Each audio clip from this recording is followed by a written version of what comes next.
नमस्कार प्यारे विद्यार्थियों। आज ये क्लास 10th का चैप्टर फर्स्ट जिसका नाम है कि रियल नंबर्स यानी कि वास्तविक संख्याएं, इसका जो है कि ये सेकेंड पार्ट है। एक्सरसाइज 1.1 का ये सेकेंड पार्ट है। पार्ट फर्स्ट में हमने जो है कि क्वेश्चन नंबर 1, 2 और 3 को देखा था। आज हम लोग इस पार्ट में 4, 5, 6 और 7 को देखेंगे। ठीक है, तो आइए हम लोग देखते हैं इसको। ये क्वेश्चन नंबर 4 है हमारा। ठीक है, क्वेश्चन नंबर 4 मैं आप लोगों को बता दूं कि ये इम्पोर्टेंट क्वेश्चन है। ठीक है, आप लोग इसको मार्क कर लीजिएगा। मैं जिसको बताता हूँ कि ये इम्पोर्टेंट है उसके एग्जाम में आने की प्रबल संभावना होती है। तो आप लोग ये किया करिए कि मैं जिसको इम्पोर्टेंट बताऊँ उसको थोड़ा सा ध्यान से सुना करिए। ठीक है, आइए इसको हम लोग देखते हैं कि क्वेश्चन हमारा क्या कह रहा है। तो क्वेश्चन ये बोल रहा है कि HCF 306 और 657 का 9 दिया गया है। ठीक है, और एलसीएम इनका 306 और 657 का ज्ञात करना है हमें। तो मैंने आप लोगों को एक फार्मूला बताया था कि पहली संख्या गुणित दूसरी संख्या बराबर एलसीएम इंटू एचसीएफ ये होता है। ठीक है, तो हमको इसका एचसीएफ दे दिया है, दो संख्याएं दे दी है। एलसीएम तो हम इसका एकदम चुटकियों में निकाल सकते हैं आसानी से। ठीक है, तो आइए संख्याओं को यहाँ पे हम लोग लिख देते हैं। ठीक है, पहली संख्या कितनी है हमारी? पहली संख्या हमारी है 306। ठीक, और दूसरी कितनी है? 657। ठीक, और एलसीएम हमको ज्ञात करना है और एचसीएफ हमारा कितना दिया है? 9। ठीक, अब यहाँ पे कुछ बच्चे गलती ये करने लगते हैं कि 306 और जो है कि 657 का वो गुणा करने में लगे पड़े हैं। थोड़ा सा स्मार्ट अप्रोच के साथ देखिए। तो सबसे पहले हम लोग इन 9 को पक्षांतर करते हैं, जो संख्याएं कटने लायक है उसको काट देते हैं, इसके बाद मल्टीप्लाई तो करना ही है हम लोग को। ठीक है, तो हम लोग इसको यहाँ पे पक्षांतर करते हैं। ठीक है, 306 और 657, ये 9 उधर गुणे में तो इधर आए में, तो ये भाग में हो जाएगा और ये एलसीएम हो जाएगा। ठीक है, अब इसको हम लोग काटते हैं ना, तो यहाँ पे हो जाएगा 9 3 27 हो जाएगा और 9 चौको 36, ये हो जाएगा 34 हमारा।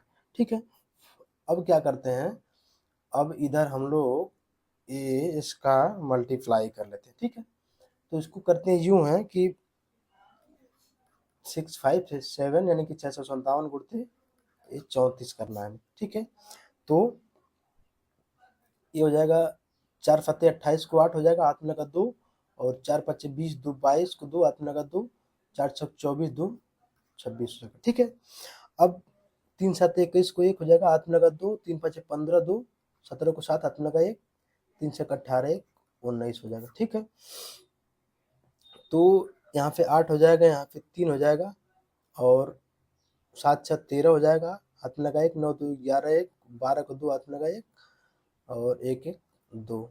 ठीक, यानी कि 22,338 ये हमारा आंसर हो गया। ठीक है, 22,338 ये हमारा एलसीएम निकल के आ गया, यानी कि हमारा आंसर हो गया। ठीक है, अब आते हैं हम अपने अगले क्वेश्चन पे।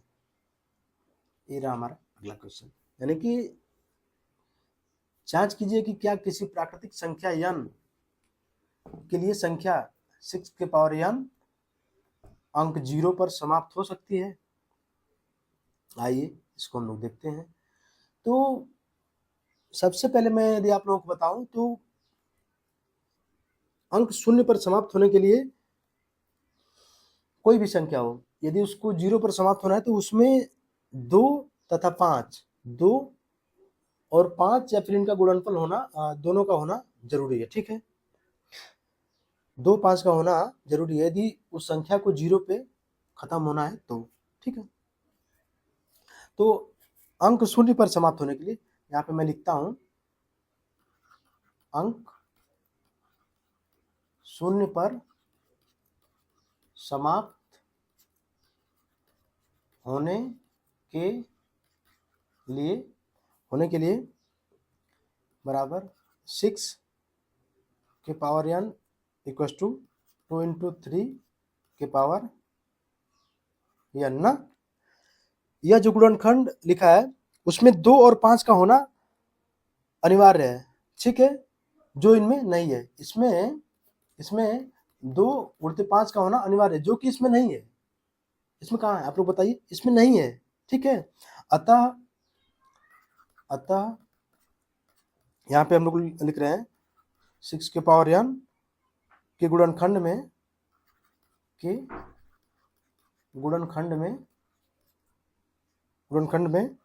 2 और 3 है, ठीक है।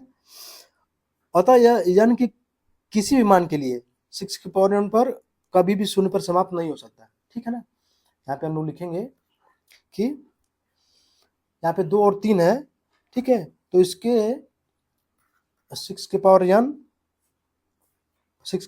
n पर कभी भी शून्य पर समाप्त नहीं हो सकता, ठीक है। कहने का मतलब ये है कि कोई भी संख्या हो, यदि उसको शून्य पर समाप्त होना है तो इसका सीधा सा मतलब ये है कि उसमें 2 तथा 5 दोनों संख्याओं का होना अनिवार्य है। तो यहाँ पे जो है कि 6 के पावर n में सिर्फ 2 × 3 है, होल के पावर n है, तो इसमें 2 और 5 कहीं पे भी नहीं दिखाई दे रहा है, सिर्फ और सिर्फ 2 है। इस वजह से ये संख्या 0 पर समाप्त नहीं हो सकती, ठीक है। अब हम बढ़ते हैं अपने अगले क्वेश्चन पे। ये हमारा रहा क्वेश्चन नंबर 6, ठीक है। क्वेश्चन नंबर 6 जो है ये मोस्ट इंपॉर्टेंट क्वेश्चन है, ठीक है। क्वेश्चन नंबर 6 जो है वह जो है मोस्ट इंपॉर्टेंट क्वेश्चन है, इसको ध्यान से देखिएगा आप लोग, ठीक है। आइए, ये क्या कह रहा है कि व्याख्या कीजिए कि 7 × 11 × 13 + 13 और 7 6 5 4 3 2 1 + 5 भाज्य संख्याएं क्यों हैं, ठीक, यही है ना। तो देखिए, कोई भी संख्या भाज्य संख्या तब होती है जब उसके 2 से ज्यादा गुणनखंड होते हैं। तो यदि हम यह सिद्ध कर दें कि इसके 2 से अधिक गुणनखंड है तो यह प्रूफ हो जाएगा कि संख्या भाज्य संख्या है। भाज्य संख्याओं की तो परिभाषा यही होती है ना कि उनके 2 से अधिक गुणनखंड हो, मतलब एक तो स्वयं और एक जो कि सबका होता है, तो उनके अलावा एक गुणनखंड और हम प्रूफ कर देते हैं तो ये अपने आप प्रूफ हो जाएगा कि ये संख्या जो है भाज्य संख्या है, ठीक है। वही हमको करना है यहाँ पे। आइए इसको हम लोग करते हैं। ये 7 × 11 × 13 + 13 हो जाए, ठीक, ये 13, ठीक। अब इससे हम 13 को जो है कॉमन ले लेते हैं ना, 13 को यहाँ से हम लोग कॉमन ले लेते हैं। अब ये हो जाएगा 7 × 11 × 13 कॉमन लिया तो यहाँ पे 1 हो जाएगा और +1 हो जाएगा, ठीक है। प्लस में यहाँ पे 1 हो जाएगा, ठीक। अब 11 7 77 हो जाएगा, 77 और 1 78, ठीक है। तो 3 × 77 + 1 78, तो 13 × 78 हो जाएगा, ठीक। अब 13 × 78 है तो 78 को हम लोग 2 पार्ट में डिवाइड कर देते हैं, ठीक है। 78 को हम लोग तोड़ देते हैं तो 2 3 6 हो जाएगा और 2 9 18 हो जाएगा। तो यहाँ पे हो जाएगा 13 × 2 × 39, ठीक। तो इस यहाँ पे हम लोग दिखा दिए कि 7 × 11 × 13 + 13 के 2 से अधिक गुणनखंड है। तो मैंने बताया था कि जिस संख्या के 2 से अधिक गुणनखंड हो जाएंगे वो अपने आप प्रूफ हो जाएगी कि भाज्य संख्या है, ठीक है। इसको तो हम लोग प्रूफ कर लिए, ठीक है। अब जो कि आते हैं अपने अगले पार्ट में, क्योंकि एक पार्ट और यहाँ पे दिया हमारा, ये 7 × 6 × 5 × 4 × 3 × 2 × 1, ठीक है। यहाँ पे +5 है ना। अब यहाँ से हम लोग 5 को कॉमन करते हैं। 5 को कॉमन करेंगे तो 7 × 6 × 1 × 4 3 2 1 +1 हो जाएगा, ठीक है। अब यहाँ पे 5 हो जाएगा तो 7 6 42 हो जाएगा, 7 6 42 कर देते हैं और 4 3 12 दूनी 24 कर देते हैं, ठीक है। और ये +1 कर देते हैं, ठीक है। तो यहाँ पे हो जाएगा सॉरी कोष्टक में रहेगा तो 24 दूनी 48 हो जाएगा, हाथ में लगा 4, 24 चौको 96, 4 ये 100 हो जाएगा। ये +1 हो जाएगा, ठीक है। 108 और ये 109, ठीक। तो 5 यहाँ पे बराबर हो गया 5 गुणते 109, ठीक। इतना तो हो गया। अब तोड़ने को तो इसको हम लोग तोड़ सकते हैं, लेकिन क्या मतलब है, सिर्फ और सिर्फ इसको हम लोग यहाँ पे 1 से और मल्टीप्लाई कर देते हैं, ठीक। तो यहाँ पे हम लोग दिखा दिए, ठीक है ना। यहाँ पे गुणनखंडों की संख्या जो दी गई है वो 3 हो गई है। एक तो 5 हो गया है, एक तो 5 हो गया है, और एक 109 हो गया, और एक 1 हो गया है।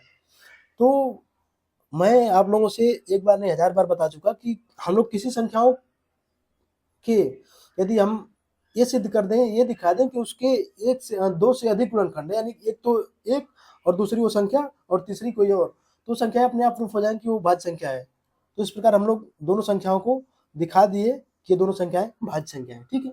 आते हैं हम अपने अगले क्वेश्चन पे। ये रहा हमारा अगला क्वेश्चन। इस क्वेश्चन में क्या दिया है, दिया है कि किसी खेल के मैदान के चारों ओर एक वृत्ताकार पथ है, ठीक है। इस मैदान का एक चक्कर लगाने में सोनिया को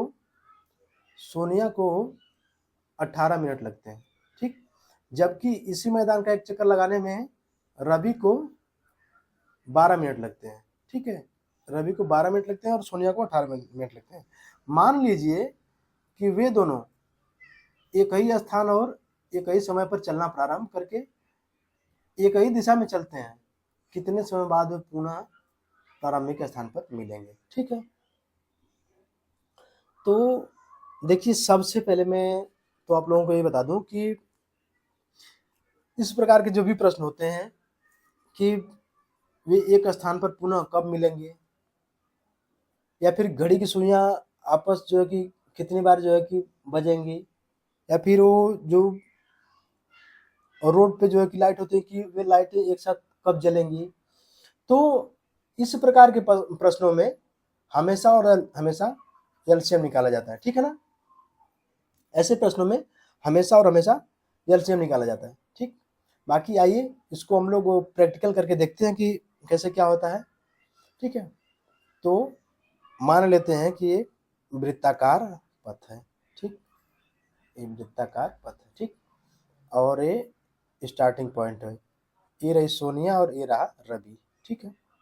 ये सोनिया हो गई और नीचे वाला रवि हो गया, ठीक है। आइए, सोनिया को कितना टाइम लग रहा है, सोनिया को टाइम लग रहा है 18 मिनट, ठीक। जबकि रवि को 12 मिनट, यानी कि रवि तेज दौड़ रहा है सोनिया से, ठीक है ना।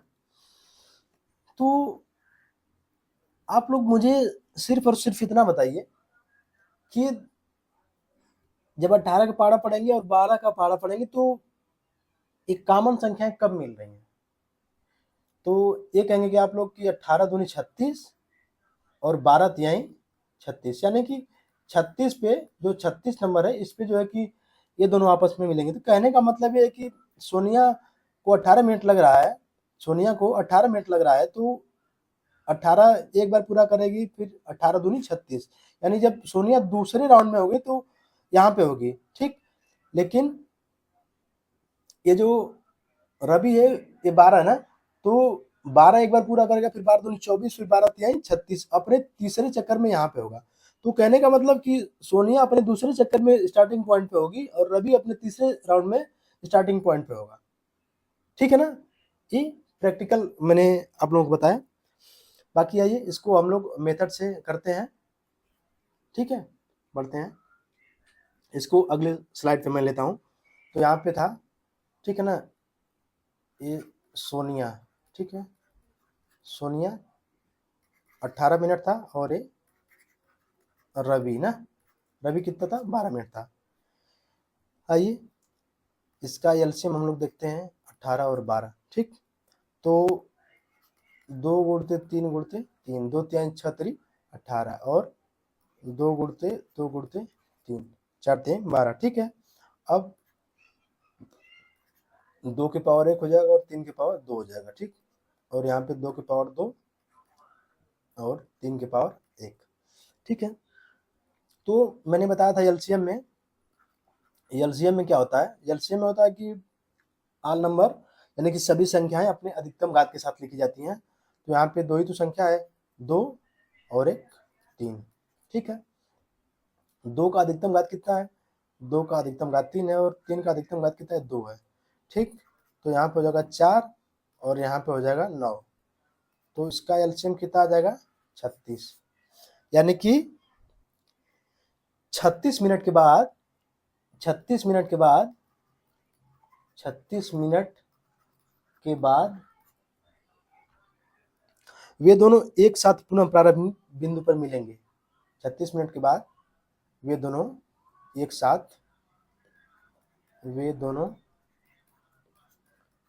एक साथ